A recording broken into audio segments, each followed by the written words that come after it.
I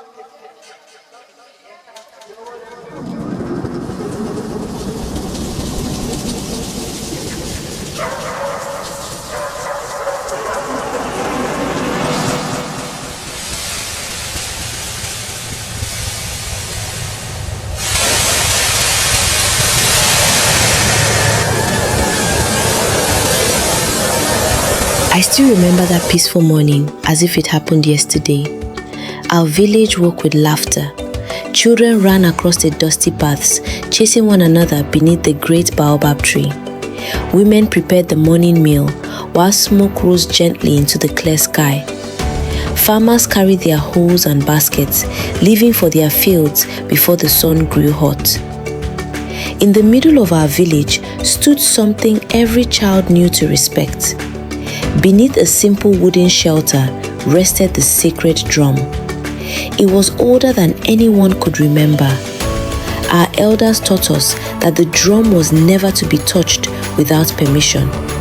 It was not just an instrument, it carried the honor of our ancestors and the spirit of our traditions. Everyone obeyed that rule. Everyone except one young man. His name was Azumah. He was hardworking, kind, and respected by many. But there was one thing he could never hide: his curiosity.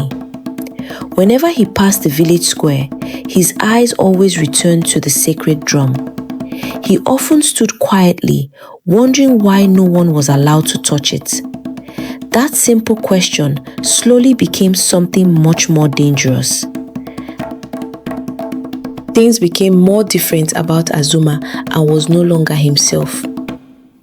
Azumah walked curiously towards one of the elders of the village. He asked the elderly man so many questions. He wanted to know a lot of things about the drum at the same time. The old man responded calmly and explained things about the sacred drum to the best of his knowledge and experience. But Azumah wasn't satisfied.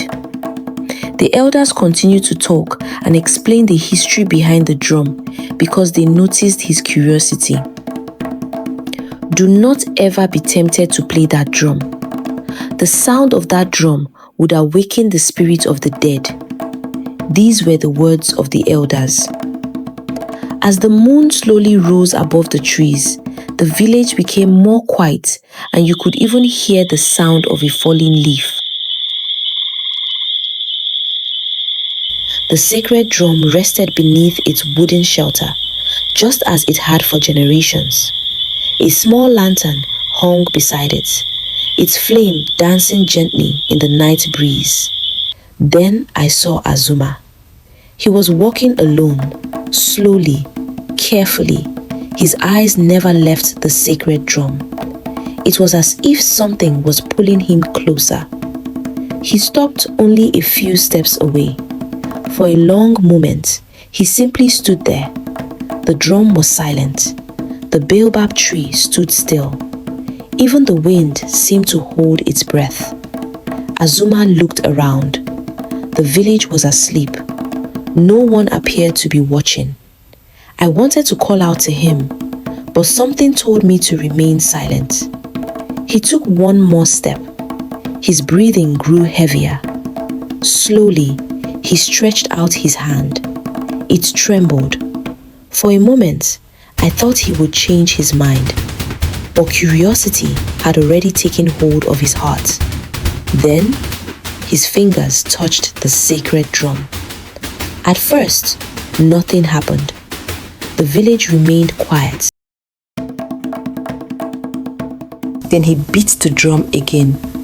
The lantern burst into a wild flicker. A cold wind swept across the village square. Dark clouds drifted across the moon, and the night suddenly felt heavier. Azumah pulled his hand away at once. His face changed. The confidence he had only moments before was gone.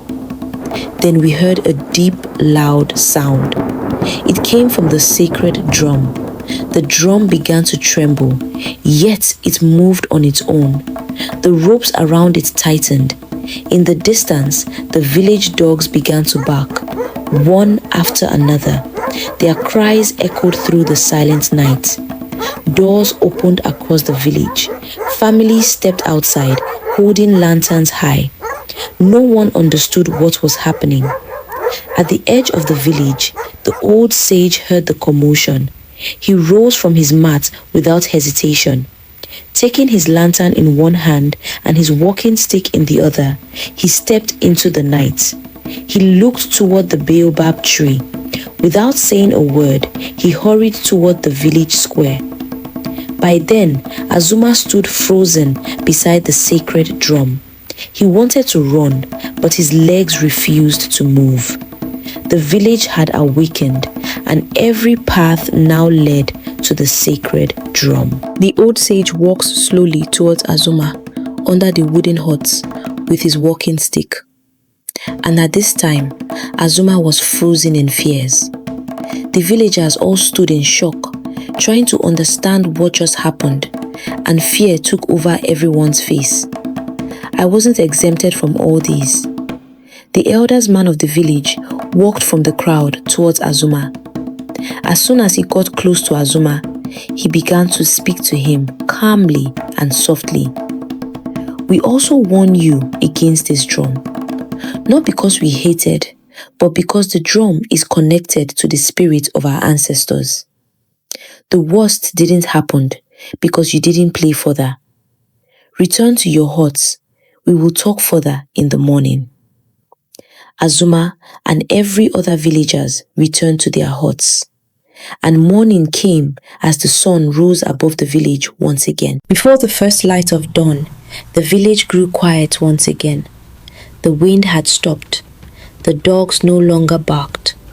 The sacred drum rested beneath its wooden shelter, silent as before. But something had changed. Not the drum, the people. As the sun slowly rose above the trees, the village came back to life. The traders of the village were already busy at the village market. Life was normal once again. But the entire village learned to respect and fear that old drum. And from that day, the story of the drum of the dead was told from generation to generation.